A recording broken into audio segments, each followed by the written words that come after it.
அடுத்ததாக பாருங்கள், நமக்கு எப்போல்லாம் நெருக்கடி ஏற்படுதோ அப்பெல்லாம் நான் இருக்கேன் அப்படின்னு சொல்லி தன்னுடைய கரங்களை நீட்டுகிற நம்முடைய தேவன், நான் உன்னை கைவிட மாட்டேன் அப்படின்னு சொல்லி, நான் உன்னை விட்டு விலகுவதும் இல்லை, உன்னை கைவிடுவதும் இல்லை என்று இந்த வார்த்தையை நமக்காக கூறியிருக்கிறார். கைவிடப்படுதலின் அங்கலாய்ப்பு, நெருக்கடியில் அகப்பட்ட மனிதனின் அங்கலாய்ப்பை உணர்ந்த தேவன் தேவதூதருக்கு கை கொடாமல் ஆபிரகாமின் சந்ததிக்கு கை கொடுக்கும்படியாய், என் தேவனே என் தேவனே ஏன் என்னை கைவிட்டீர் என்று இந்த வார்த்தையை, 4வது வார்த்தையை கூறுகிறார். இந்த வார்த்தையை நம்மோடு கூட பகிர்ந்து கொள்ள சகோதரி ஜூலி அவர்கள் வருகிறார்கள். கரவொலி எழுப்பி அவர்களை வரவேற்கிறார்.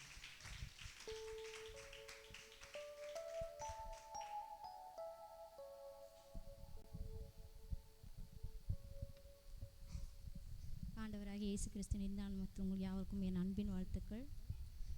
இன்று பேச போகிறதான 4வது தலைப்பு, என் தேவனே என் தேவனே ஏன் என்னை கைவிட்டீர். எடுத்தவங்க வாசிங்க. இதில் 2 சுவிசேஷங்களில் போடப்பட்டிருக்குது. மார்க் 15:33-34.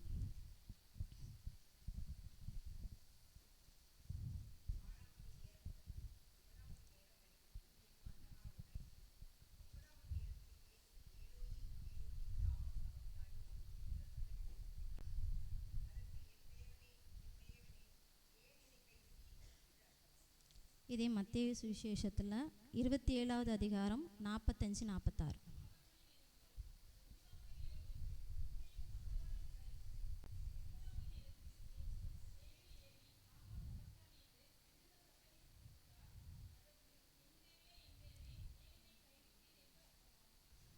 இதில் 2 சுவிசேஷத்திலும் சொல்லப்பட்டதான ஒரே வார்த்தை தான், என் தேவனே ஏன் என்னை கைவிட்டீர். இதில் மத்தேயு என்ன சொல்கிறாருன்னா, ஏலி ஏலி லாமா சபக்தானி அப்படிங்கிறாரு. இது கிரேக்க மொழியில் சொல்லப்பட்டதான வார்த்தை. இது நமக்கு மொழிபெயர்க்கப்பட்டதான கிரேக்க மொழி. இதுவே மார்க்கில் பார்த்தோன்னா ஏலோயி ஏலோயி லாமா சபக்தானி அப்படின்னு சொல்லப்பட்டிருக்கு. இது தேவன் பேசினதான அராமிக் மொழியில் அது எப்படி இயேசு பேசினாரோ அதையே அப்படி போட்டிருக்காங்க. அதாவது பாபிலோன் சிறையிருப்புக்கு பின்பு பல மொழிகள் பேசப்பட்டதாக சொல்லப்படுது. ஒன்று அதில் நெகேமியா 13வது அதிகாரத்தில் பார்க்கலாம், பல மொழிகள் பேசியதாக பார்க்கலாம். இதில் அரமிக், கிரேக்கம், லத்தீன், பிறகு எபிரேயம் அப்படி சொல்லி, இதில் இயேசு பேசியதான அந்த வார்த்தை ஏலோயி ஏலோயி அப்படிங்கிறது பேசியது அராமிக் மொழியில் பேசப்பட்டதான அந்த வார்த்தை.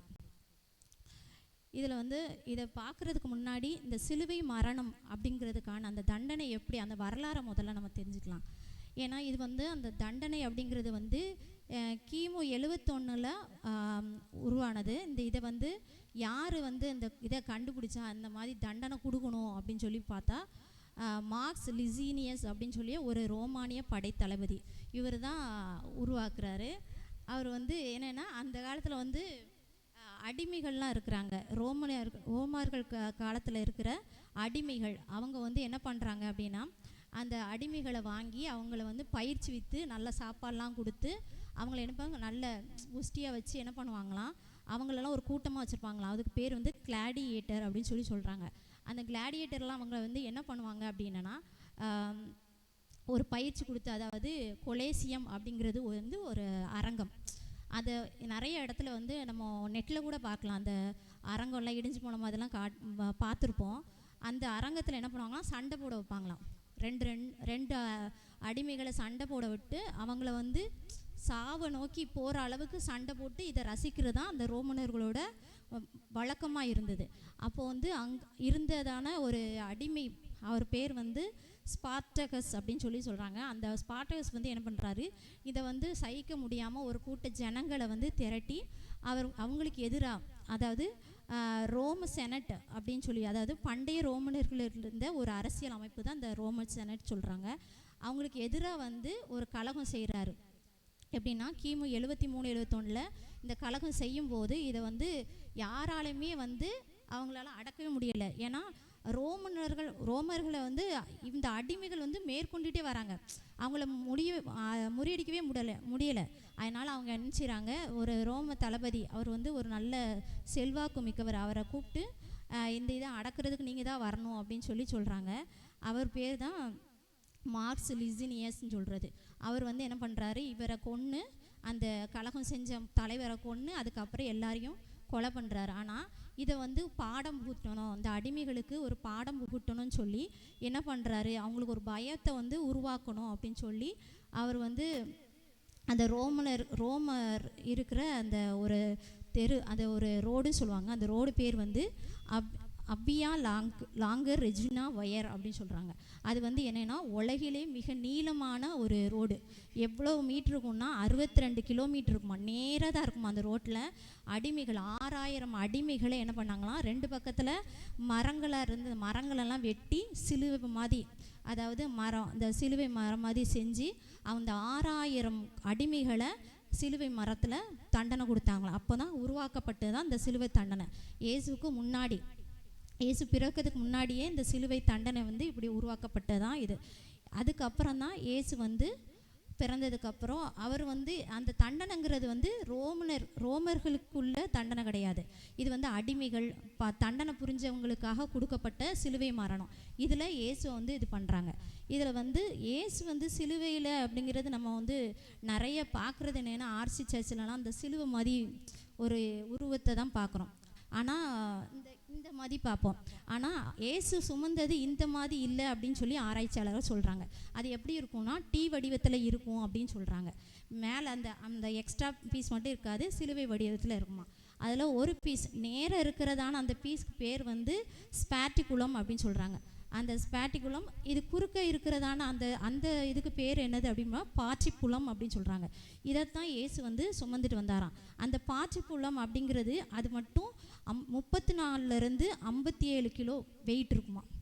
அதாவது 5லேருந்து 6 ஃபீட்டு அந்த ஹைட்டுக்கும் இருக்குமா. அந்த இதை தான் ஏசப்பா என்ன செஞ்சாராம், சுமந்துட்டு வந்து இது சிலுவையில் தொங்குனார்னு சொல்லப்படுது. இதை தான் இங்கிலீஷில் வந்து என்ன சொல்கிறாங்க அப்படின்னா, அந்த ஏலி ஏலி லாமா சபக்தானி, அதாவது என் தேவனே ஏன் என்னை கைவிட்டீர் அப்படிங்கிறத வந்து இங்கிலீஷில் எப்படி சொல்கிறாங்கன்னா, அது வந்து இயேசுடைய அழுகையின் சத்தம். ஏன்னா முதல்ல முன்னாடி பார்க்குறோம், ஃபஸ்ட்டு மன்னிப்பை பார்க்குறோம், அப்புறம் ரட்சிப்பை பார்க்குறோம், 3வது பராமரிப்பை குறித்ததான 3 வார்த்தைகளை பார்த்தோம். ஆனால் இது என்னன்னா அங்கலாய்ப்பு, அவருடைய அழுகையின் சத்தம் அப்படின்னு சொல்லி ஆங்கில மொழிபெயர்ப்பாளர்கள் வந்து சொல்கிறாங்களாம். இது வந்து என்ன பண்ணுறாங்கன்னா, இது 18 மணி நேரம் வந்து ஒரு மனுஷனால் சாப்பிடாம தண்ணி குடிக்காமல் வாரினால் அடிபட்டார்னு சொல்லி பார்க்குறோம். ஒரு வாரினால் அடிக்கப்படுறதுன்னா சும்மா ஒன்றும் இல்லை. அதை வந்து என்ன பண்ணுவாங்கன்னா கல் கட்டி, அதாவது அதாவது ஒரு வார் இருக்குமா, அதில் 9 கயிறு மாதிரி இருக்குமா, அந்த கயிறில் கல் இருக்குமா, அந்த பாறை போன்ற கல்லை கட்டி அதை வந்து சதையை கிழித்து கொண்டு வர்றதான அந்த இது. ஏன் கல்லை கட்டுறாங்க, யூதர்களுக்கு மட்டும் இந்த மாதிரி கல்லை கட்டுவாங்களாம். ஏன் அப்படின்னா நியாயப்பிரமாணத்தின் அடையாளமாக அந்த கல் சொல்லப்படுது. ஏன்னா ஒருத்தன் பாவம் செஞ்சால் தண்டனை எப்படி செய்வாங்க, கல்லை கொண்டு தான் எரிஞ்சி கொலை பண்ணுவாங்க. இயேசு சொல்கிறார்ல, நான் நியாயப்பிரமாணத்தை அழிக்கல நிறைவேற்றவே வந்தேன் அப்படி சொல்கிறாரு. அதே போல் அவர் வந்து எல்லா காரியத்திலையும் வந்து முடி சூட்டப்பட்டார். இப்படி நிறைய அவருடைய மேலே காயங்கள் ஏற்பட்டது. மொத்தம் 360 காயங்கள், ஆணியில் அறையப்பட்டதான காயங்களை சேர்த்து 360. அதாவது யூதர்களுடைய வருஷ கேலண்டருடைய நாட்காட்டியில் 360ன்னு சொல்கிறாங்க. நம்ம இதை 365 சொல்கிறோம்ல. ஏன்னா நம்ம கேலண்டர் வந்து லூனார் கேலண்டர், சூரியனை மையப்படுத்தி சொல்லப்பட்டதான கேலண்டர். அவங்க வந்து சந்திரனை மையப்படுத்தி சொல்லப்பட்ட கேலண்டர் தான் அவங்க வச்சுருக்காங்க, லூனார் கேலண்டர். அதில் 360, அந்த 360 நாளுக்கு அடையாளமாக தான் 360 அடிகள் பட்டார், காயப்பட்டார் அப்படின்னு சொல்கிறாங்க. இதெல்லாம் ஒரு மனுஷனால் 18 மணி நேரம் தண்ணி குடிக்காமல் சாப்பிடாம இப்படி சத்தமாக ஒரு வார்த்தை கூட பேச முடியாதாம். நம்மளால் ஒரு மணி நேரம் சாப்பிடாம கூட தொண்டெல்லாம் எனக்கு இப்போமே வாயெல்லாம் வறண்டுட்டு அப்படி இருக்கும்போது அவர் அவ்வளோ தூரம் வந்து அந்த சத்தம் வந்து அவருடைய வியாகுலத்தின் அடையாளமாக சொல்லப்படுது. இந்த வார்த்தை என் தேவனே ஏன் என்னை கைவிட்டீர் அப்படிங்கிறது வியாகுலப்படுற மாதிரி சொல்லப்படுது. அப்போது தேவன் வந்து ஏன் அந்த வார்த்தையை சொன்னார்னா, தேவன் வந்து பிதாவோடு அவருடைய சித்தத்தை நிறைவேற்றுவதற்காக தான் இந்த பூமிக்கே வந்தார். ஏசாயா 53:10 எடுத்தவங்க வாசிங்க. ஏசாயா 53:10.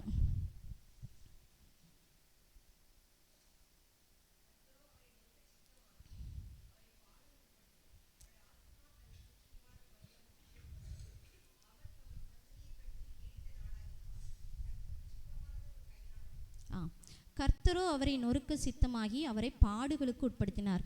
அவருடைய சித்தம் என்ன அப்படின்னா, நம்மளுடைய பாவத்திற்காக அவரை வந்து நொறுக்கிறது. அவரே வந்து சிலுவையில் அறைந்து அவர் தண்டனை அந்த இதை வந்து தேவனுடைய சித்தமாக இருந்தது.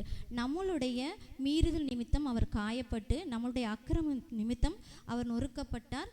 நமக்கு சமாதானம் உண்டு பண்ணும் ஆக்கினி அவர் மேல் வந்தது என்று சொல்லி நம்ம பார்க்குறோம். அப்போ தேவன் வந்து நம்மளுடைய, அதாவது நாம் அவருக்குள் தேவனுடைய நீதியாகும்படி பாவமறியாத அவர் நமக்காக என்ன செஞ்சார், பாவமாக்கினார் அப்படின்னு சொல்லி பார்க்கலாம். அப்போ உலகத்திற்கு ஒளியாய் வந்த இயேசு வந்து இங்கே உலகத்தின் பாவங்களை சுமந்து தீர்க்கிற தேவ ஆட்டுக்குட்டியானவர் என்ன செய்கிறாரு, நமக்காக.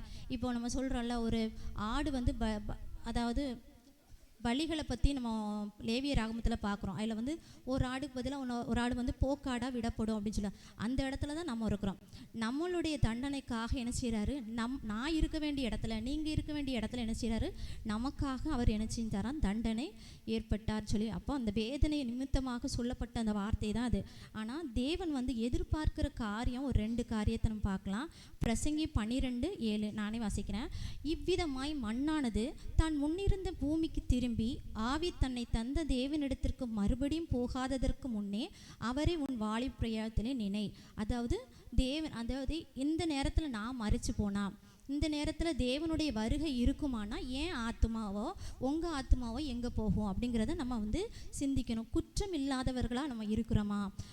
இப்போது நம்மளுடைய சரீரத்தில் ஏதாவது ஒரு நோயோ ஒரு பாடம் வந்துருச்சுன்னா உடனே டாக்டர்கிட்ட போய் ஏதோ ஒரு ட்ரீட்மெண்ட் எடுத்துப்போம், உடனே அதுக்கான ஸ்டெப்பை வந்து ஏற்போம். ஆனால் ஆத்மாவில் ஏதாவது ஒரு குற்றம், ஏதாவது ஒரு ஏதாவது ஒரு குறை இருக்குது அப்படின்னா அதை வந்து நீக்கிறதுக்கு நம்ம என்ன செய்கிறோம் அப்படிங்கிறத நம்ம வந்து யோசிக்கணும். இப்போ வந்து வேத வசனம் தான் ஆத்மாவை ரட்சிக்க முடியும். அந்த வேத வசனம் தான் நம்மளுடைய ஆத்மாவை ரட்சிக்க முடியும் அப்படின்னு சொல்லி சொல்கிறாங்க வேதத்தில். வேத வசனம் அப்படிங்கிறது வார்த்தைன்னு சொல்லலாம். வார்த்தைங்கிறது 2 வார்த்தையாக சொல்லலாம். வார்த்தைங்கிறது இயேசு கிறிஸ்துவாகிய அவரை நம்ம வார்த்தைங்க யோவான் சொல்கிறார். இன்னொன்று வார்த்தை அப்படிங்கிறது நம்ம கையில் இருக்கிறதான இந்த தேவ வார்த்தை தான். இந்த வார்த்தையை நம்ம என்ன செய்யணுமா, ஒவ்வொருவரும் கேட்டு அதன்படி கை கொள்ள வேண்டும் என்று சொல்லி வேதம் சொல்லுது. நம்ம கேட்போம், ஆனால் கை கொள்ளுவோமா? இதை 2 நபர்களை குறித்து பார்க்கலாம். இந்த கேட்கிறது யார் கேட்டால் யார் கேட்கலை அப்படின்னு சொல்லி பார்க்கலாம். இதில் வந்து சவுல் ராஜா வந்து எச்சரிக்கை வருது சவுலுக்கு. அவர் வந்து சொல்கிறார், நீ தேவனுடைய வார்த்தைக்கு கீழ்ப்படியலை, தேவனுடைய வார்த்தையை நீ புறக்கணிச்சிட்ட அப்படின்னு சொல்லும்போது அவர் என்ன செய்கிறாருன்னா, மனம் திரும்பாமல் அதை வந்து என்ன செய்கிறாரு, அந்த ரட்சிப்பை இழந்துட்டார். அதே தாவீது வந்து ஒரு பெரிய பாவம் செஞ்சிட்டார். அவர் பாவம் செஞ்சவோ என்ன செய்கிறாங்கன்னா, உடனே அவர் தேவன்கிட்ட போய் சொல்கிறாரு, உமது சமூகத்தை விட்டு என்னை தள்ளாதிரும், பரிசுத்த ஆவி என்னிடத்துலேருந்து எடுத்து கொள்ளாதிரும். அப்போ யார் வந்து தேவனுடைய வார்த்தையை கேட்டு அதை கை கொள்கிறா அப்படிங்கிறத நம்ம ஒவ்வொருவரும் ஆராய்ந்து பார்க்கணும். யாராலையுமே பர்ஃபெக்டாக நம்ம ஒரு ஆளாலையும் இருக்க முடியாது. இல்லை, யாராட்டி பர்ஃபெக்டாக இருக்கீங்களா? எல்லாத்துலேயும் நான் பர்ஃபெக்ட்டுன்னு. அப்போது நம்மளை வந்து தேவனுக்கு தெரியும் நம்ம யாருமே பர்ஃபெக்டாக இருக்க முடியாது அவரை தவிர. ஆனால் தேவன் நம்மளை வந்து மண்ணானவர்கள்னு சொல்லி அவர் வந்து என்ன செய்கிறாரு, நினைவு கூறுகிறார். அப்போ நம்ம தவறு செய்கிறவர்கள் தான், விழுகிறவர்கள் தான். ஆனாலும் அவர் எதிர்பார்க்கிறது ஒன்றேனா உண்மையான மனம் திரும்புதல். பாவத்தை அறிக்கையிட்டு அதை விட்டுவிட வேண்டும்ங்கிறது வேதவசனம் சொல்லுது. ஆனால் அதை விட்டுவிட வேணும், அறிக்கையிட்டு அதை விட்டுவிடணும். பாவத்தை மறைக்கிறவன் வாழ்வடைய மாட்டான், அதை அறிக்கை செய்து விட்டு விடுகிறவனே இரக்கம் பெறுவான்னு சொல்லி வேதம் சொல்லுது. அப்போது அதை என்ன செய்யணும், நம்ம பாவங்களை அறிக்கையிட்டு விட்டு விட வேண்டும். அப்போது அந்த பாவம் நம்ம வாழ்க்கையில் நம்மக்கிட்ட பிதாவுக்கும் நமக்கும் இடையிலான ஒரு அந்த பாவம் அக்கிரமம் தான் நமக்கும் இடையிலான ஒரு சுவர், இரும்பு திரையை போல இருக்கிறது. இதே ஏசாயா 59:2 சொல்லுது, அக்கிரமங்களே உங்களுக்கும் உங்கள் தேவனுக்கும் நடுவாக பிரிவினை உண்டாக்குகிறது, உங்கள் பாவங்களே அவர் உங்களுக்கு செவிகொடாதபடி அவருடைய முகத்தை உங்களுக்கு மறைக்கிறது அப்படின்னு சொல்லி நம்ம பார்க்குறோம். அப்போ நமக்கும் அவருக்கும் பிதாவுக்கும் இடையிலான ஒரு திரை என்னதுன்னா பாவம், அக்கிரமம். இந்த 2 காரியங்களை நம்ம விட்டுவிடணும்னா என்ன செய்யணும், தேவனுடைய வார்த்தையை நம்ம கேட்டு அதன்படி கை கொள்ளும்போது, பாவங்களை அறிக்கையிட்டு அதை விட்டுவிடும்போது, உண்மையாய் மனம் திரும்பும்போது நம்மளுடைய வாழ்க்கையில் எல்லா காரியங்களையும் தேவன் என்ன செய்கிறாரு, செய்ய வல்லவராயிருக்கிறார். ஆமேன்.